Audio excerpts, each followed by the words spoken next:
and loved each other. So a debate rages on today. Should Phil Robertson get booted for his comments or not? Let's go there. Let's talk about this with our very own Don Lemon joining me here in New York. Hello, my friend. Hello, how are you? Good. Also, CNN political commentators Ben Ferguson and Marc Lamont Hill. So welcome, gentlemen, to every single one of you. Each of you has a different opinion. So, Don Lemon, because you're sitting next to me, let's just do this round robin like. Let's just first begin with how all of you feel, your reaction to this GQ article. I've read every single page of the 7 pages just to get the full picture. Yep. You begin. Well, listen, I don't condone what he says. I don't agree with any of what he says, but I am shocked that people are shocked that he said it. Having grown up in Louisiana, I've always heard people talk like that. And if you listen to fundamentalist Christians, not all of them, but many of them, they say the exact same things. They use the same Bible verses that he used not only to subjugate women, but to enslave African Americans and also to keep African Americans segregated for Jim Crow. It is nothing new. I'm not seeing a Don Lemon shocked face. It's not shocked. I am not shocked by it, but, you know, hey, listen, I think freedom of speech, but what he said was wrong. Okay, coming back to you. Marc Lamont Hill, to you next, because you are saying the whole show should be yanked. Is that correct? Not necessarily the whole show, but certainly if they were to hold on to him, I would say let's yank the show. My bigger point here is that, you know, it's a tightrope that we're constantly walking between allowing people to have freedom of speech, allowing people to articulate ideas that are unpopular. God knows I say things that are unpopular. Ben Ferguson says things that are really unpopular. You know, but we still should have a right in a space to say. Don't leave me out, Mark.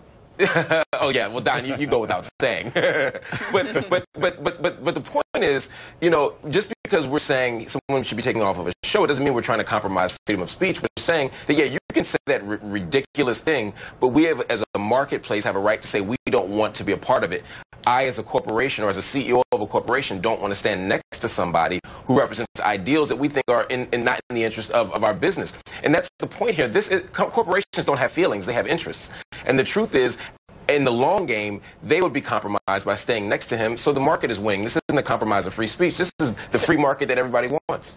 Just so I'm hearing you clearly, so you're saying if A&E ultimately decides, you know, and we don't really know to define this notion of him being suspended, we don't really know what that means at the moment. Yes, we do. But if hang on, we actually don't, at least according to A&E at the moment. But if they do not ultimately pull him, then you're saying the show.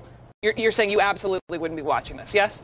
Absolutely, because they're making a choice to side with homophobia, and that's just not something I can stand with. Okay. Ben Ferguson, what are your thoughts, my friend? Yeah, well, first of all, I don't think they're worried about Marc Lamont losing his viewership because he wasn't going to be watching this in the first place. But I do think when I looked at this article and I looked at every page of it, to me it brought to light something a little bit different. I think there was an aspect of this article that was a hit piece.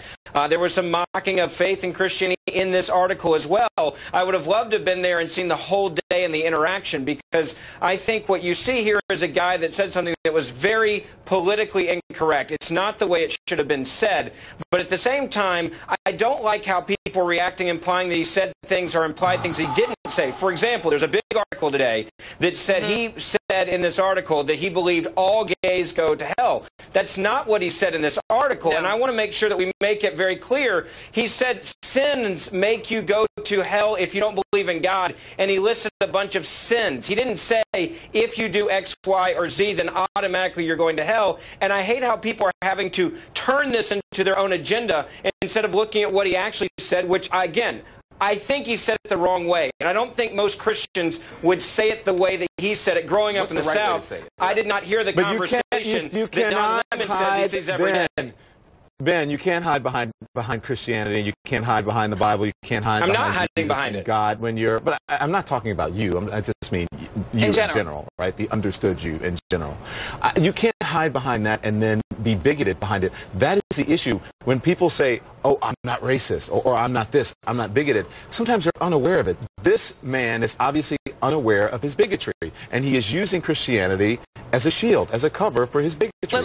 Let me jump in, because I want to get back to the freedom of speech issue, because a lot of people are making this argument. We've heard from Bobby Jindal, we've heard from Ted Cruz, but let me just quote Sarah Palin, for example. And if we have the picture, guys, throw the picture up, because here she was with her friends, the Duck Dynasty, and she said this today: "Free speech is an endangered species. Those intolerant, hating, and taking on the Duck Dynasty patriarch Bill Robertson, for voicing his personal opinion, are taking on all of us. Here is what I pose to any three of you all, because let's remember Sarah Palin not too long ago called out MSNBC host Martin Bashir because of his crude remarks, said he should be fired.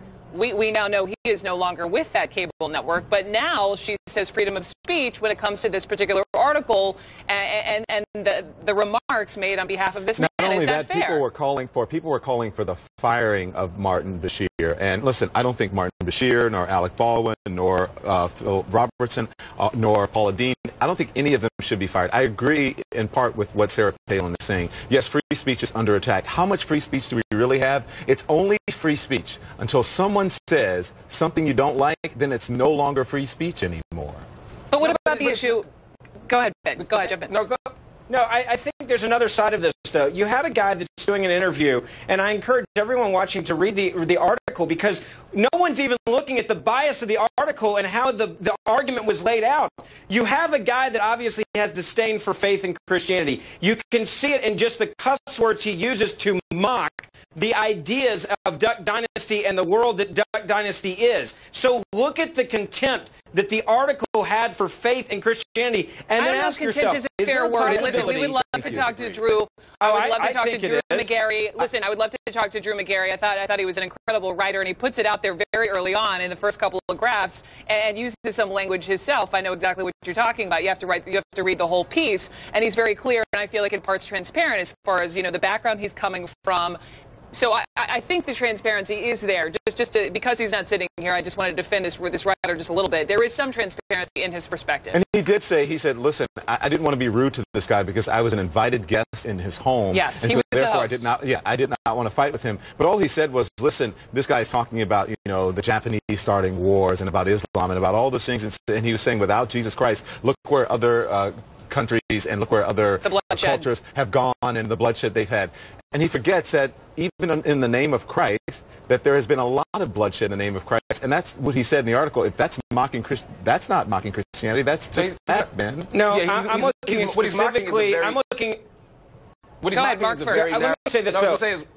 What he's mocking is a very narrow worldview and a very myopic understanding of Christianity that allows you to use it, as Don said, as an excuse to be homophobic, to be racist, to be anything, to be, misogynistic, to be all these other things. But I have to disagree with Don's assertion here, which is that somehow we all love free speech until it offends us. I mean, that part is true. But what's not true is that there's somehow a compromise of free speech when we fire people for saying things that we don't like or that are offensive to us. By that logic, no one could ever say anything that was fireable because we always have the banner of free speech. This is a free market. Networks have a right to say we don't want to employ someone who doesn't represent our vision or our view or the spirit of our product. If someone is viciously homophobic, I have a right to say, because you said those things, You said the right thing, though. Mark, think about what you said. You said if someone is viciously homophobic. He did not say it on the air on his show. He did not say that all gays should be killed or all black people should be killed. But it was a national magazine, they were asking his opinion on something. But he compared it to bestiality. Hold on, but Mark, this is where I think. Let me say this. This is where I think Don and I actually have an agreement on an idea, and that is this.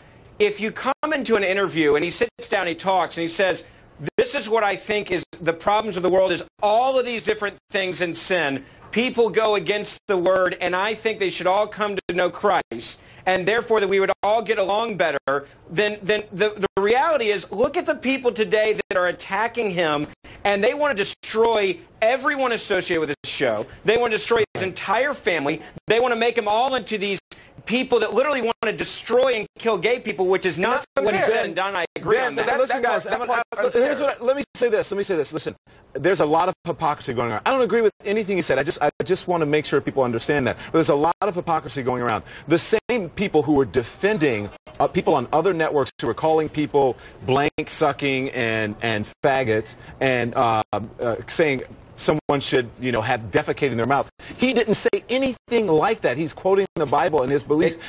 Many people are defending other people, and now they won't defend him. On the Bible issue, let me get all of you to stand by, because coming up, a lot of the A&E critics are saying that this is, quite honestly, this is an attack on Christianity. Does this put the spotlight here on the church's internal battle involving homosexuals?